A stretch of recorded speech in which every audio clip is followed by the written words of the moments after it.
My partner just left me. What do I do? That's what we're going to talk about. Okay, if you're here watching this video and you clicked on that thumbnail and this title of My Partner Just Left Me, What Do I Do? I have a pretty good idea of the state of your nervous system right now. Because the people that are completely ready and prepared for the ending of a relationship, they don't make these kind of searches. So I'm going to guess that you're in a state where this is either surprise or maybe kind of a tragic inevitability that like we've been struggling for a long time and I still had hope and I've still been trying, but they just pulled the plug. So that's the people I want to talk to today. And what do we do about it? The first thing I want you to do is I want to check the state of your physiological response. Hold your hands out. Like put your hand out at arm's length and see if your fingers are shaking. Look in the mirror and look at the pupils of your eyes and see if they're fluctuating. Check your heart rate. Just like hands on heart or on the neck or maybe the pulse of the arm, and just like listen to that heart rate for a moment. Watch your breathing. Become aware of this breathing that you're doing. Right? These are ways that we're going to try to remind your system. These are some techniques that we can use to kind of bring your awareness back into the interoception, the sensations we have about our own body. And I'll come back to why that's important later. But people say rest into the body, settle into the body, become aware of the body. There's a lot of language like this right now. And it's just like, yeah, it's good. Becoming more focused on the sensations that I feel about living inside this body, inside this organism, are beneficial because it helps do things inside the brain that are preparing for improvement later. Right now, it's just maybe a moment of calming the storm. But the process sets the stage for good stuff later on. So if you're in a state of panic, extreme worry, like brain maybe feels foggy, hard to catch breath, maybe that incredibly painful lump in the solar plexus. Like these are all things that I've experienced many, many times. Like to be in that moment where you know she's leaving and all sorts of dreamy illusions can like course through the brain. I want to keep believing that there's a chance that this can return. Like the idea of it not returning, of not having a future is just brings on panic and terror. Like this anger maybe, or profound grief. What do we do? I want to say unequivocally that crying is beneficial. We kind of have a lot of belief in Western society, and more than that kind of seems to be around the world, especially for males, that crying is somehow not a good thing. But crying has tremendous benefits. Scratch that, try again. But crying has tremendous benefits physiologically. It is very, very good at discharging big emotional payloads. It's very good at allowing intense feelings inside us to kind of move through the body and move out. It's not comfortable. It's not pleasant. And some people are very uncomfortable around another person who's crying. And so if we kind of have people pleaser processes spinning inside our brain, we might become very self-conscious about that. It's kind of a separate issue, but it comes online here. Just keep reminding yourself that crying Crying is a tremendously good thing, and allow yourself to do it. In fact, I'd go even further than that, and I'd say celebrate when it happens. And people say, "What are you talking about, Kirby?" It's just like, you want me to like have a little happy party every time that I'm sitting here blubbering and crying. I'm, snot running from my nose, and I'm in this complete state of dysfunction. Yes, because this complete state of dysfunction, the snotty nose and the tears and the body shaking sobs, and like these are all physiological releases of charged emotional energy, which if you look into the model of emotion by Lisa Feldman Barrett, she'll explain a lot more about what's going on there and why we need to discharge this energy. So the reason it's a good thing and the reason you need to celebrate this is because if we don't, like, it's not like that comes from nowhere. That's what I'm getting at here. If you're crying at that degree of magnitude, that's not coming from nowhere. That is a true emotional state, think of it like a gas tank that's just totally filled, and it is living inside your body. And you're doing all these things every day and distractions and little pleasure things and addictions and whatever else to kind of not ever go near that gas tank to take a look at just how full it is. But in this moment, when that special person walks out the door, it's just suddenly the amount of emotional charge that we have sitting there, surrounded by grief, rejection, feelings of not enoughness, feeling that I'm less than. This emotional charge that we have inside us is undeniable at this point.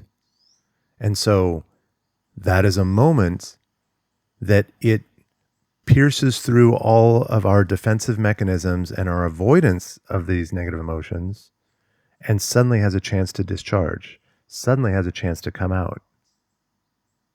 That's worth celebrating, because if it doesn't come out now, it will come out later. If it doesn't come out now, it might stay trapped inside and then leak out in little things all the time and create resentment, anger, an overwhelming sense of hopelessness, depression, anxiety, etc., etc. It's not like emotions are a one and done. I'm only feeling bad because she's walking out the door. I used to believe that, and now, no way. I'm feeling bad because of lots of people walking out the door. I'm feeling horrible because of all the times I've been in a situation where it feels like something I care about is rejecting me. All of those experiences are inside, because the procedural memory system is very, very good at tracking all of these, because it's trying to enhance your chances of survival. So my girlfriend, or boyfriend for some of you, walking out the door is not the source of this crying. It is not the source of this sadness. It is the stimulus. It is the trigger. It is the thing that came in and said, I'm going to add a couple more drops to this gas tank, and then I'm going to pull the trigger. So seen through this lens, I hope you can understand that, like, in this moment that this is happening, try to find a mental state where you can welcome and celebrate every single big emotion that arises inside you and wants to come out. In fact, there's a very strong argument to say that if you get to the point where grief and sadness and crying has peaked to the point that it is like uncontrollably taking over my system, it's like, sweet, this is an amazing experience. Like, it surely does not feel good, but it is tremendously beneficial for my future and my emotional and mental health going forward. And so one of the things I started doing on my journey, and mind you, I was very, very far down that rabbit hole. No, let me rephrase that. I had diagnoses for lots of debilitating conditions and mental illnesses. I spent years so incredibly dysregulated on like a 24/7, like literally 24/7. If I was not sleeping, well, even when I was sleeping, to come to think of it, like the dreams, my sleep state and everything else, basically 24 hours a day, 7 days a week, my nervous system was activated and I was in an active trauma response and in a state of fear and terror about the next thing that was going to happen. And of course, one of the biggest fears I was afraid of is my partner leaving, which of course it happened many times. So this is me 10 years ago, 15 years ago, 30 years ago, whatever. This was me in a state of profound, dysregulated, chaotic nervous system. There were times that I'd say I was just shy of a wild animal. I did stupid things. I was melodramatic. I was blamey, shamey, demanding, critical. I was in a constant state of, I'm miserable. Someone come please save me, which is very, very destructive, very toxic to healthy relationships. So that was me. And I did go to therapist's office and I did cry for hours and I hated it. And no one was telling me to celebrate it. And so I stayed in the state of like, I'm sad and I'm crying and I hate myself because I'm sad and I'm crying. I'm literally in an active state of rejecting myself because all these big emotions are flowing out of me and taking over my system. Why can't I be stronger? Why can't I be like everybody else? Why can't I just be happy? Like, why am I miserable all the time? I hate myself because I'm miserable. I hate myself because I hate myself, because I hate myself, because I hate myself. Like, see, we get in this loop. So when I'm talking about this, I'm not talking about it from book smarts or, I mean, I've now read lots of evidence about this, but it's not coming from a place of book smarts. It's coming from a place of like, no, I actually implemented this in my own life and saw the change. I had sessions where I was in a state, sometimes assisted by some substance coursing through my veins, that would encourage me to go into the state of grieving. It would like pierce through my defensive layers and get to the point where that raw, body shaking sadness was visible and accessible. And because we live in this bullshit Western culture that says that's somehow a bad thing because it's a negative valence experience, we're like, oh no, something's wrong because you've found deep grief inside you. Oh no, we have to do whatever we can to divert and support and make you laugh and blah, blah, blah. Like, we have to do whatever we can to protect you from this sadness that's inside you. So we're going to give you tools and we're going to give you distractive mechanisms and we're going to encourage you to take on a new hobby. We're going to be like, oh yeah, like the last girl dumped you. So like, sure, jump right into the next one because you seem really happy when you're talking about her. Of course I did. She was my heroine, right? Someone took away my old fix of heroin and new person shows up with a new fix. And I'm just like, yay, I get my numbing agent back. That literally came from a licensed therapist in an office where I was paying way too much money. I'm going through profound states of grief because of the loss of one relationship. And when one girl kind of appears in my life with a little bit of chemistry, the therapist literally said, oh, you should go chase that because you seem so much happier when you're talking about her. Really? As if happiness is the short-term goal?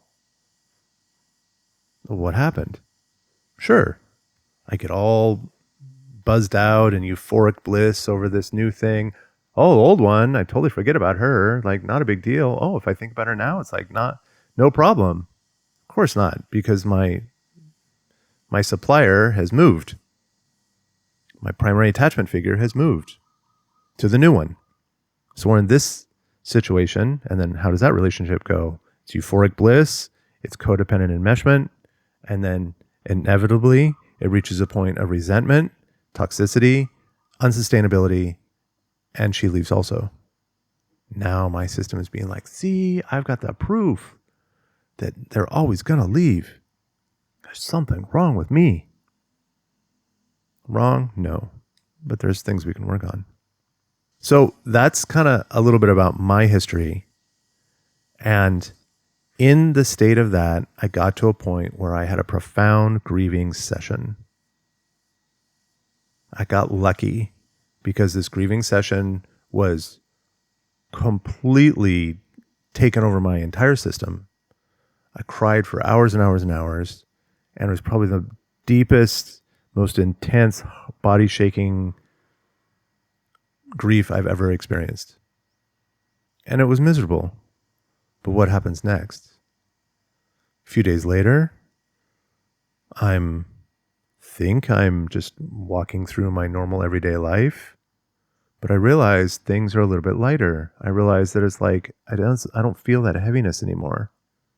I realize, I'm like, wait a second, like an idea kind of flashes through my head, or I'm flipping through and I see a photo of the old days. And I'm like, that's actually not bothering me. Just a week ago, if I looked at that photo, I would fall into a dysregulated mess. But now I look at the photo, I'm like, oh, it's a little uncomfortable, but it's not taking me out. What's going on there? So then I started digging more, and I had, in this particular case, I had photos of situations with my ex that were very triggering, right? And, there's the ex with, some of the first photos of my ex with the person that became her affair partner, right? And a week earlier, that photo would have just driven me insane. But now I go through this major grief session unexpectedly. And now I look at that photo, and the charge on that photo is way, way less. And I'm like, what's going on there? And so I dig deeper and I find more, and I'm just like, these are uncomfortable, but they don't take me into a state where I lose my mind. A few months later, I go back and I try to encourage myself to move into another stage of grieving. And I push harder this time. And I am actually in it. And I start digging around inside my memories, looking for situations where, like, yeah, someone I cared about walked out. Someone I cared about rejected me. Someone I cared about said, I don't like you anymore. And there was lots. And so I pull this one up, and this is with this grade school friend, and this one's with a different girlfriend, and this one's with a buddy of mine that I thought very highly of. And then for whatever reason, it doesn't want to speak to me anymore. It's just like, okay, let's pull all these in. I mean, I'm already there. I'm already in this space where the tears are coming, the body is shaking, and I'm like, bring it more. And it feels very out of control, and it feels very overwhelming. But it's like, it is welcome, it is allow, it is encourage, and it is celebrate. Welcoming. I welcome the grief. I welcome the sadness. You are welcome here. You have been hiding for a long time, and I have rejected you. I have pushed you away. I have judged you. I've been critical. I've been full of hatred and loathing that you even exist. But now things are different. Now I have changed my opinion about all of this, and you're welcome to come into me. You're welcome to come take over this system that we live in together. And for those of you that follow my work, you know that at this moment I'm literally speaking to my inner child. Imagine a 5-year-old version of myself that's sitting right there in front of me. And he is sad as hell. And I'm like, instead of pushing you away, instead of rejecting you, instead of telling you you're wrong or stop being weak or whatever, I say, nah, I accept you exactly the way you are. And I welcome this sadness to come into me. And let's just sit with it for a little while. I'm welcoming it. I'm allowing it. I'm encouraging it. I go looking for more. Is there anything else you want to be sad about? Can you remember any other times that it felt really, really horrible? Let's bring those in now too. Like, this is our pity party. This is our crying session. This is a time when we get to find all the memories we have that are associated with the same kind of pain, and we're going to bring them in at this moment with a total, open-hearted, welcoming encouragement. And when that happens, and we find a new one, we're just like, yes, hooray, we get to work with that one too. You have also been exiled, if you want to use parts theory terminology. You've been pushed away and exiled for so long. Please come, share your pain with us. It's like, oh yeah.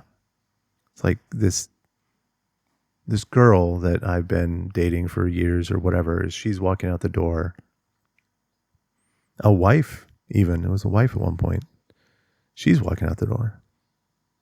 And it's like, and it feels so incredibly sad. But it's like, as I'm in that grief, digging through it, I remember the friend from middle school. I remember the friend from grade school. I remember that first girl I had a crush on and her telling me no way, no how. And then I start remembering times where it's my mom. It's my own mother coming forward to say, this attitude, this emotional state that you're in right now is not acceptable to me. You're not acceptable. You need to go fix yourself before you will be acceptable to me. Oh, ouch. I've got grief with that too. Oh, and then another wave of tears and crying and why, Mom, why? And then a long series of experiences like that with my own father. Like, it's criticism for being anything other than what he wanted. It's rejection for being anything other than what he wanted. And it's just like, I adore you. And I want to be with you. I want to be close to you. I want to be in your energy field. I want to be sitting on your lap, whatever, right? Like, I want to be close with you and have your acceptance and love and validation and encouragement. And what you're telling me is that this aspect of me, who I am, because this is my true motivation right now. I want to go play this thing, or I want to listen to that music, or I want to dance like this. That this true expression of who I am, you're saying is not good enough. You're pushing me away. That the thing that you are and the motivations you have are not acceptable. So I push you away from me. And that is a whole other realm of grieving. And I've heard people make this argument that they say, no, like if you sink into those emotions more deeply and more fully, you're actually going to optimize the neural pathways for being in a sad state. And while that's true, that is the way the brain works, is that repeated use of a neural pathway will strengthen that neural pathway and make it more prevalent, more readily accessible, more dominant, chosen more frequently. What we're talking about here is that we are intentionally stepping into a major grief session. We're basically having a peak experience at grieving and then going through it until it has a dissipation, until the energy of the grief dissipates. And we kind of come back to it's like it discharges. Great big emotional charge. It zaps out of you, takes over the system, tremors, crying, sobs, everything. And then once it's done with its charge, we come back to a kind of neutral space. So it's this big ramp up and then a slow return to normal. This is what we're going to call a peak experience. And what we found is peak experiences don't actually cause this kind of neurological rewiring nearly as effectively as a long-term exposure. Repetition is more important than intensity. And so even though there's even people I greatly respect, like Huberman, will say, no, like we don't want to set the system up for being in the state of grief more often than it needs to be. And I'm like, I fully agree with that. What I'm saying here is intentionally set it up to be a peak experience. Instead of a little grief over a long period of time, have a lot of grief in a short, concentrated period of time, and then it becomes a big exposure and a big release. And then what do we get? We get the after effect of like, oh, all this energy that was inside is discharged. All these pain points that have been swimming around inside me, like the old photographs I was talking about, those don't have the same emotional charge anymore. And now the long-term neurological exposure I get is to be in the state of calm, to be in the state of past pains aren't affecting me anymore. To be in the state of just like, it's not that bad. Like I went through the storm and now I'm on the other side and it's peaceful waters. So the long-term frequency, the high frequency experience is that of being calm, having a release, the good feelings after that. And that's the thing that allows us, our neurological system, to start rewiring around that. Is that it's like, this is one of the reasons we do the celebration. We do the celebration bit because every time we celebrate that, we are creating a positive chemical loop inside our own mind and saying, I did go looking for grief. I did go looking for sadness. And look, I successfully found it. Like I'm Indiana Jones in there hunting for all the little treasures of grief. And it's like, I found a new one. And now we're going to come in and we're going to process it so we can get it out of our system. We can release it. It can be behind us. And I have just taken an act of self-love. I have just done something for the betterment of my future self. I took on something hard and difficult intentionally so that my future self can be free. If you look at it through that lens, you can see it's a lot like going to the gym. I see people all the time that will spend tremendous amount of time, effort, energy, money, everything else to be like, I want to reshape my body. I want to put in all this energy now for so the health of my future self. And it's like, yes, 100%, go do that, but also go do it emotionally. You can go to the gym a million times, and if you don't touch your emotional fitness, you're going to have a bad time. You're going to have a rough future. You're going to have toxic relationships. You're going to have these great, big, huge breakups that throw us into such a state of dysregulation that we become insane monsters. At least that was true for me. So do you see what I'm getting at here? We are choosing to do something difficult. We are working out our grief muscle intentionally, on purpose, with structure, and a great deal of focus so that we can build that muscle and have it be something that impacts us less in the future. My capacity, like the weight of the dumbbell that my grief muscle can lift, gets bigger. It used to be that just this girl that I kind of had a crush on telling me she didn't like me anymore. Well, that's a 5 kg dumbbell. And just lifting that one up and I would just fall apart. My muscles would give out and I fall into this grief that threatens my job, my relationships, my family, my very life sometimes. But if I go do this intentionally, I say, I'm going to lift that dumbbell and I'm going to go find all the other dumbbells that live inside me that are difficult to lift. and I'm going to lift them over and over again until I calm down. Then the next time, that person, the next person I fall in love with, the next person I develop a crush on, the next friendship or acquaintance that doesn't quite go the way I want, they're walking out the door and I'm just like, oh, I've actually trained for this. I'm actually prepared. My nervous system, because of the work I've done, my nervous system is capable of facing this discomfort, because that's all that it is. It's just uncomfortable. My nervous system is capable of staying still and calm and regulated in the face of this discomfort. And that allows us to be more present in relationships.